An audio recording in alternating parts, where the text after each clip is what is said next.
If the 1980s were a person, they wouldn't just walk into a room. They'd kick the door down. It was a decade that didn't understand the word modesty. Imagine America at that time. It was an era where phones were the size of bricks, hairstyles touched the ceiling, and human ambition reached for the sky. After the gloomy and gray 70s, America suddenly turned the lights on to full power. Neon signs, bright tracksuits, and the feeling that the future had already arrived. Today, we're taking a trip back in time. We'll walk through the noisy halls of shopping malls, look inside the Wall Street offices where millions were made in seconds, and remember how the world changed forever thanks to one simple thing: the VHS tape. Welcome to 1980s America. If you wanted to find the pulse of 1980s America, you didn't go to a museum or a library. You went to the mall. The mall became the new town square. It was a temple of consumption. People didn't just come here to buy jeans, they came here to live. Air-conditioned air, the smell of French fries, and endless shop windows. It was in the 80s that the culture of shop till you drop was born. The economy was booming. Credit cards became available to everyone, and Americans started spending money like there was no tomorrow. Look at these photos. Pay attention to the fashion. It was loud. Shoulder pads and jackets made silhouettes broad and powerful. Women's hairstyles were drenched in liters of hairspray. As they used to say, the higher the hair, the closer to God. It was a time of visual noise where everyone wanted to stand out. But who is paying for this party?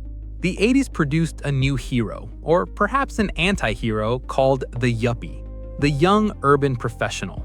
Their Bible was Forbes magazine, and their sport was making money. In the movie Wall Street, the character Gordon Gekko said the phrase that defined the era: "Greed is good," and many people took that literally. This was the time of aggressive capitalism. For the first time in history, bankers and stockbrokers became rock stars. They drove red Porsches, drank expensive champagne, and believed that America was a land of limitless opportunity for those willing to step over others to get to the top. But there was another side to the coin. The gap between the rich and the poor began to grow rapidly, laying the foundation for many of today's problems. While the Yuppies were making millions, a quiet revolution was happening in the living rooms of ordinary Americans. Technology became personal for the first time. The 80s gave us the TV remote as the ultimate instrument of power in the family. Video cassette recorders, VCRs, appeared. Now, you didn't depend on the TV schedule. You could rent a movie and watch it at home. It was magic. And then, video games. Nintendo and Atari turned the television from a box for news into a window to other worlds. Mario became more recognizable than presidents. And of course, MTV. In 1981, this channel went on air and changed music forever. Now, a song wasn't just something to listen to, it was something to see. Michael Jackson, Madonna, Prince, they became icons not just because of their sound, but because of their style. Music became visual art. But if you think the 80s were just one big party, you're mistaken. This shiny coin had a dark, rusty side. Big cities like New York were dangerous jungles. The crime rate was off the charts. The subway was covered in graffiti so thickly that you couldn't see what was happening outside the window. America was hit by the crack epidemic, a cheap drug that destroyed entire neighborhoods. And then came a fear no one expected: the AIDS epidemic. At first, it was ignored, but when famous people and thousands of ordinary citizens started dying, panic gripped society. This is also part of the 80s story. The contrast between the glitter of Manhattan skyscrapers and the decay in the Bronx was colossal. And over all of this, over the malls, the music, and the problems, hung the shadow of the Red Menace. But in the 80s, fear turned into a hope for victory.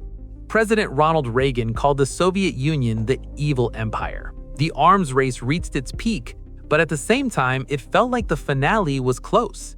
When the Berlin Wall fell in 1989, it became a symbolic end to the era for Americans. It seemed that freedom and blue jeans had won over concrete and ideology. The 80s left just as suddenly as they arrived, leaving us with nostalgia for a time when everything seemed possible. It was a time of naive optimism, bright colors, and the belief that whoever has the most toys wins. We still listen to that music, wear sneakers from those models, and rewatch movies from that era. Maybe because deep down, we all sometimes want a little more neon in our lives.